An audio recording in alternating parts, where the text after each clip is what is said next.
Hello everyone, my name is Max Fischer. I'm a senior PhD candidate at the Data Analysis and Visualization Group at the University of Constance. In this talk, we will explore the ethical implications of communication analysis and intelligence. In particular, we will study the potentials and limits of using visual analytics techniques in such a setting. Communication analysis with the purpose of intelligence gathering occurs in several fields. It can be part of investigative journalism, for example when studying large leaks like the Panama Papers. Traditionally, it is part of criminal investigations by the police or intelligence services. But it also can play a role in the business environments when analyzing large collections of internal documents. What do we mean by communication data? Imagine you are an investigator and you acquired a cell phone of a criminal. When you open the chats on the phone, you see several conversations of various intensity.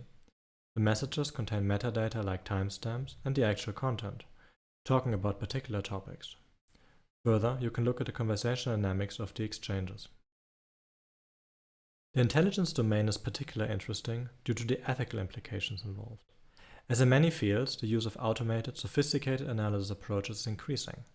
And this can be deeply problematic, because the data one works with, like emails, chat, documents and so on, is highly sensitive, private by nature, and includes metadata as well as the ability to infer relationship networks.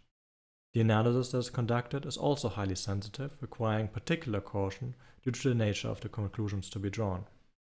Regarding the methods, there is a large but not universal consensus that bulk collection is extremely privacy invasive and highly controversial. But even targeted collection is still challenging from an ethical perspective, even for more morally accepted cases like data journalism. The use of automated analysis systems in communication analysis has without doubt several advantages. On the pro side, it can provide useful and relevant results, increase big data manageability, and relieve the burden on the analysts. However, the shifting of responsibilities also poses several challenges. It can lead to privacy concerns, issues around poor data quality, potentials for automated discrimination, misleading insights, or lack of transparency and traceability, among others. When we look at the arising issues, we can try to structure them. In our work, we identify 6 key challenge areas from an ethical perspective: discriminatory bias by algorithms or users, privacy implications for data subjects, opacity of decision-making, exaggerated expectations to automatic solutions, integration challenges between humans and machines, and accountability for decision-making. Bias can occur either through humans introducing their own discriminatory views or through algorithms often reproducing existing stereotypes, for example against women or people of color. As mitigations, fairness principles are developed, but this might not be enough for societies that already suffer and have not reached equity.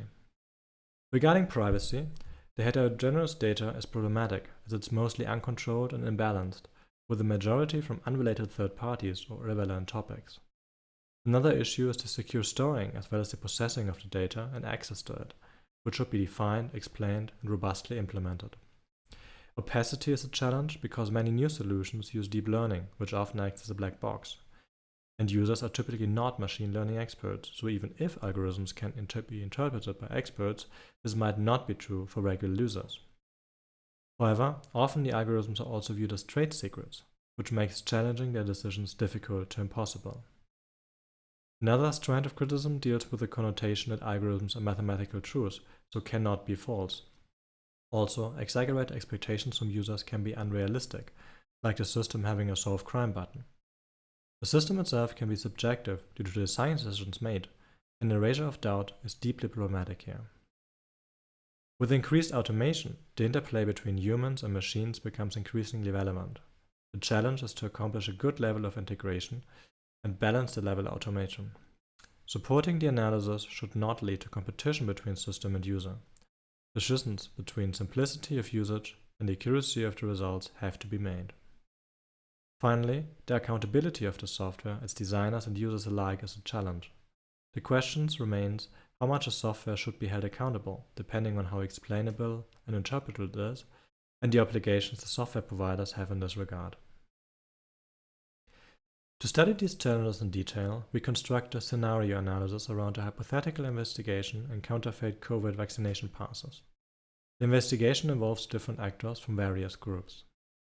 The actors are Martin, a police officer, Chris, Carlos, Eggert as members of the medics organization and their customers. Further, Sarah and Martha as involved third parties, and judges Robert and Müller. Additionally, software developers Molly and Dr. D, as well as training data subjects Alf and Bird occur. The storyline in the scenario thereby goes as follows.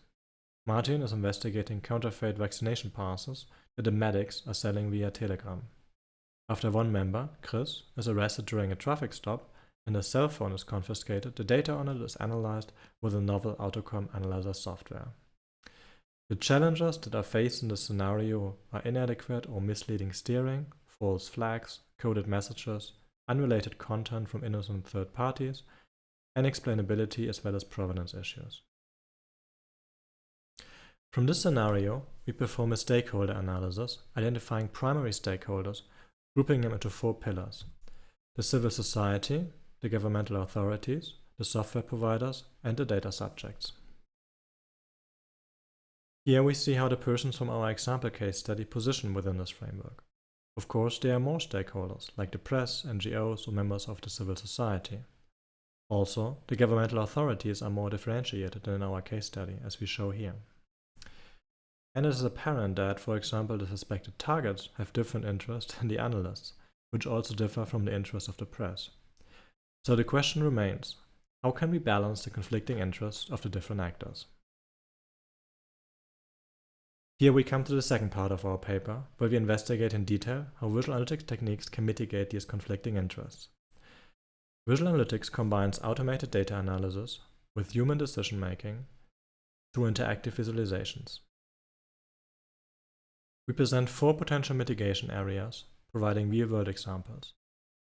These are interactive exploration concepts, analysis and active learning on the machine side, guidance and explainability on the human side, and provenance methods. In the following, we provide a few exemplary case studies for technical measures with visual analytics without claim for completeness.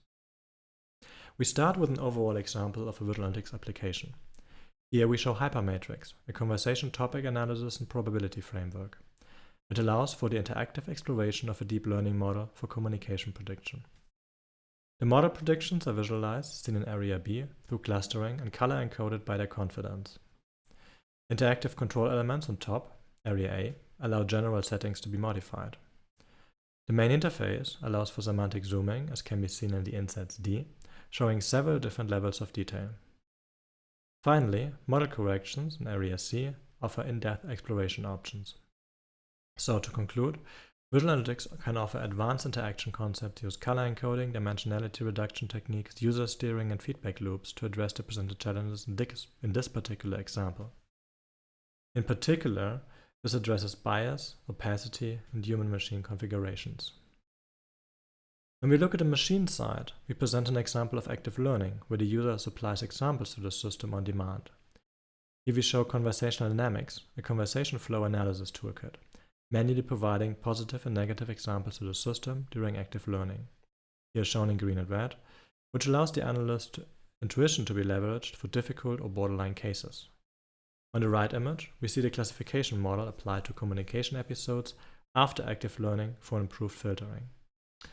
This addresses bias prevention, opacity, and expectation management, as well as accountability. We also want to study the human side in terms of guidance and explainability and use our previous example Hypermatrix. Each cell in the top image presents the connectivity information between a conversation and the topic group. The user can change the relevance of an association, and then the system recalculates its predictions on the fly, but also visualizes the changes in the model predictions from negative to no to positive change.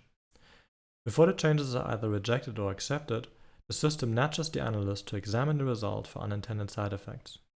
This again addresses bias, provides opacity, human-machine configurations, and accountability. To provide accountability and traceability in an active analysis process is not trivial due to the exponential number of choices. Here we see one further example sketch of a provenance history component to at least coarsely show the analysis steps conducted. It uses a directed acyclic graph approach instead of a linear history, allowing for a more complete picture of the explored steps and revert from dead ends. It shows metadata, inline details as text or previews, and color codes the different steps taken. Such an approach can be used for reporting or retrospectively analyzing the decision process of an analyst. This provides opacity and accountability.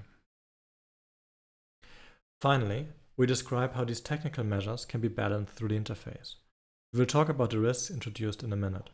Before, we identify several advantages of visual analytics for communication analysis regarding user agency, privacy preservation, potential for an increased fairness, as well as efficiency.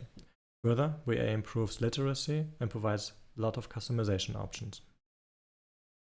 Increasing the user agency helps to prevent blind obedience, forming a congenital joint agency between the user and system, complementing each other, leading to increased explainability.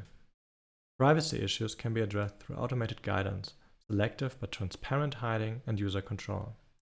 Fairness can be increased through inspection capabilities and metric evaluations, also allowing the integration of domain knowledge. Efficiency can be achieved through helpful abstractions and the combination of the human with analytical capabilities of the machine.